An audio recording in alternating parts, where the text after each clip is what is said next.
prior to leaving the company. Failure to adhere to this requirement may result in my former employer seeking financial compensation, specifically $10,000.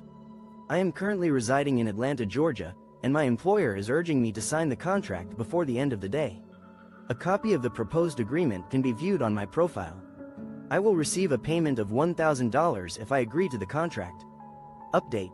I informed my employer that I require time to review the proposed agreement, but I was told that if it's not signed by the end of the day, my employment will be terminated. Update. I signed the agreement, and I have begun to plan for my departure from the company. I did a 7-year stretch in prison for embezzlement, and during my time my anus was violated as I was sexually assaulted on 3 occasions. No one cares when it happens to a convict. I was convicted of embezzlement and fraud in 2009 and was incarcerated until 2016. I have now changed. During my 7 years of incarceration for a conviction related to financial mismanagement, I was subjected to unimaginable trauma. 3 instances of brutal sexual assault left me physically and emotionally scarred. The pain and helplessness I endured were met with apathy and indifference from those in authority. My journey began with a conviction for embezzlement and fraud in 2009, resulting in a lengthy prison term that ultimately ended in 2016. The experience left an indelible mark on my life. Today, I've worked tirelessly to rebuild my life and create a sense of normalcy. I'm married with 2 children, but I've chosen to keep my prison experiences, including the traumatic events I suffered, a secret from my loved ones. My inability to defend myself during those ordeals weighs heavily on my conscience, and the knowledge that the correctional officers who failed to intervene didn't seem to care has left me with lasting emotional scars. I'm finally taking the first steps towards healing by starting counseling later this month. It's a long overdue acknowledgement of the pain I've endured and a necessary step towards reclaiming my life. The thought of people trivializing my experiences is particularly hurtful, a painful reminder of the trauma I've faced. TLDR, recounting a story about how NMOM made me eat my own vomit to my in-laws. I've heard her tell the story so many times, I feel like I can see it in my head. We were at a Mexican restaurant and I wasn't hungry, but she was forcing me to eat. I started gagging and threw up on a haunting memory my in-laws now carry, a story that has been etched in my mind due to my mother's repetition of it. I recall a particular evening when we dined at a Mexican restaurant, and despite feeling unwell, she insisted I eat. As I tried to resist, my body began to protest and I vomited onto my plate. Her reaction was nothing short of outrage, and in a disturbing display of control, she forced me to consume a couple of spoonfuls before her emotions seemed to shift and she relented. At the tender age of 3, this was a traumatic experience that would stay with me forever. I shared this disturbing memory with my in-laws, and their shocked expressions made me realize how truly awful this incident was. Now, my mother-in-law's reluctance to ask about the reason behind my estrangement from my mother makes sense, given the insight into their twisted relationship. Husband accused of touching my niece. 3 years ago, my niece came out and accused my husband of groping her on her left boob 3 years ago when he thought she was sleeping. She was 9 at the time. She said it was the only time.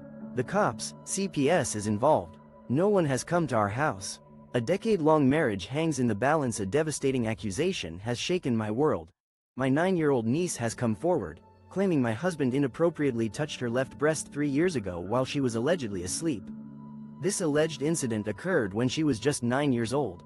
The local authorities and Child Protective Services are involved, but my husband remains unaware of any impending visit. He vehemently denies the claims, but I'm grappling with the reality of this situation. My father, who has been taking care of my niece, is attempting to downplay the issue and distance himself from our family. His actions have left me reeling and feeling heartbroken. After 13 years of marriage, I never thought I'd question my husband's integrity. My niece's accusations have left me searching for answers. Why would she fabricate such a serious claim? I'm torn between my love for my husband and the possibility that he may have committed this heinous act. I'm struggling to come to terms with the fact that our marriage may be irreparably damaged. What should I do? Hawaii is a state. No, you do not need to exchange your money. We use American dollars. No, you do not need to bring your passport. Your American driver's license will work in another state. Yes, the majority of people speak English. Yes, we have cars. Yes, people live and work on AL. The reality of living in Hawaii, in fact, is a part of the United States of America. There's no need for currency exchange when visiting, as we utilize the US dollar. It's also not necessary to bring a passport, as a valid American driver's license serves as a form of identification in this state. A common misconception is that English isn't widely spoken here, but the majority of locals communicate in the English language. You'll also find that vehicles are an integral part of transportation on the islands. Not to mention, people reside and work on every island, contributing to the state's diverse communities. As a historical fact, Hawaii has been the 50th state of the United States since 1959, having achieved this status after being a territory for many years. Puerto Rico, for instance, currently holds the status of a U.S. territory, much like it did prior to Hawaii's statehood. If you're interested in learning more about this topic, I recommend picking up a book. I'm sharing this information primarily because I'm a native of the islands, and I've had to correct this misconception numerous times over the past 13 years. 8-month pregnant girlfriend of 8 years left in the middle of the night back to her family's home in Germany, had our daughter and didn't put me on the birth certificate. I'm obviously devastated, and it's been a year now. Does anyone have any suggestions on where to go from here? After 8 years of a committed relationship, my 8-month pregnant partner suddenly left our home in the dead of night and returned to her family's residence in Germany, giving birth to our daughter without including me on the birth certificate. A year has now passed, and I'm struggling to come to terms with the situation. I'm desperate to establish a connection with our child and be an integral part of her life, but I'm at a loss for how to proceed. Unfortunately, attempting to communicate with my partner has been unsuccessful. I would greatly appreciate any guidance or advice on how to navigate this difficult situation.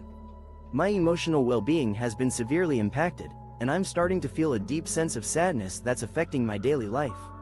I'm seriously considering seeking professional help to manage my depression and find a way to move forward. I've tried contacting local family courts and lawyers to discuss my options, but so far, I haven't received any clear guidance. I'm worried that without any formal rights or involvement, I might be left with limited opportunities to interact with my child. I've been exploring the possibility of seeking international child support and possibly seeking legal counsel in Germany. However, the process seems complex, and I'm unsure of the best course. My husband finally caved and admitted he doesn't have cancer. He was seeing an endocrinologist for an unrelated condition, gender dysphoria, and was using the money from our second mortgage and GoFundMe for treatment. I am a financial burden lifted. A recent turn of events has brought relief to our family, as my spouse has come clean about not having cancer. Initially, they were consulting an endocrinologist for a separate issue related to gender dysphoria. In an attempt to secure funding for what was believed to be a life-threatening condition, they had taken out a second mortgage and set up a GoFundMe campaign.